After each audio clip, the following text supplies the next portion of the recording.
All right, so here we are. We're going into the second section here now, and what we're going to talk about is we're still at the top here, the top section. Let's bounce over here to our image. We're going to adjustments, and we're going to go to vibrance. And once again, I have forgotten to create the duplicate layer there, so I'm going to go ahead and create that there. Go over here to image and go to vibrance. Now we have our vibrance dialog box up here, and you see that you kind of don't have as many adjustment layers here. You don't have the different things that we've had in the past there. So we're going to open this image up a little bit more. We already have our eyedropper set by default here. And we're just going to take the vibrance and we're just going to kind of grab the water and we're just going to kind of drag that to see what we can get out of it. And you can see really nothing happens there. But what we're going to do is we're going to take this and we're going to go plus 30 right over in here. And we see we have our preview. We can turn our preview on, we can turn our preview off in reference to the vibrance there. And our saturation, we're just going to bump that up drastically there, and we're going to see what we can get out of it. So you can see the water adjusted just a little bit. If you can see through the resolution of the screen there, it kind of brought that water up.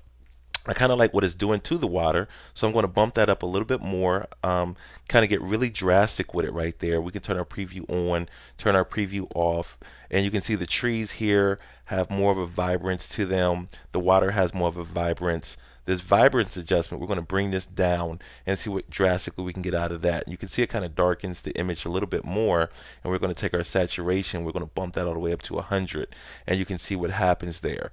I'm just going to click right into this section right here. I'm going to take my vibrance and I'm going to bring that back down to 0.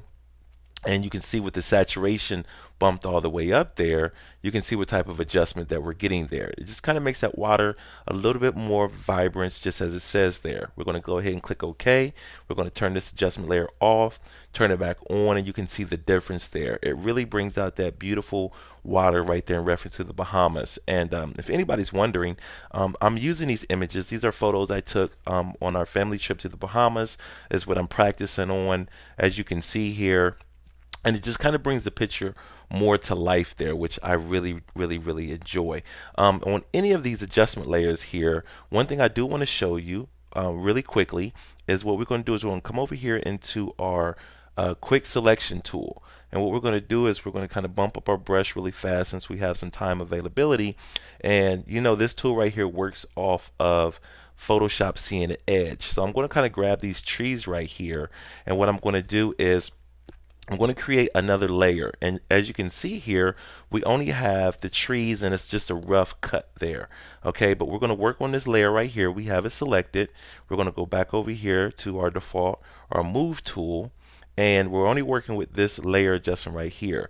What we're going to do is we're going to go to the image, and we're going to go to the adjustments. We're going to go to our vibrance, and you can do this on any of these tutorials that we're playing with here. Vibrance, I bumped it up and got really drastic with it, and the saturation, I got really drastic with it and made that even gray because I took all the saturation out of it. And you can see it's only adjusting that. So if those trees are just a little bit too vibrant for you, but you like the way the water is working for you there, you can kind of give the water more of the front stage there versus just the trees. You don't want the trees to be bumped up as high, so you can bring those trees down. You can see the trees kind of look a little washed out, so to speak there. And whatever you select, whatever you grab, as you can see I just did a quick selection there, you can see where it's going to take effect in reference to those trees. You can see the difference there. They're really green right there. Right there I kind of brung them down a little bit. So go ahead and give it a try. Make sure you send me in any way, shape, or form possibly your before and after shots. I want to see them. I want to see what you've done. So in reference to your photography, this is a quick, easy way for you to make an adjustment right here in reference to the trees and the water and the saturations. Let me turn off this layer here. You can see what's going on. Here's what we started with. Here's what we ended up with. The trees are not too pronounced, and the water is taking front stage there. So I will see you in the next lecture. Peace out now.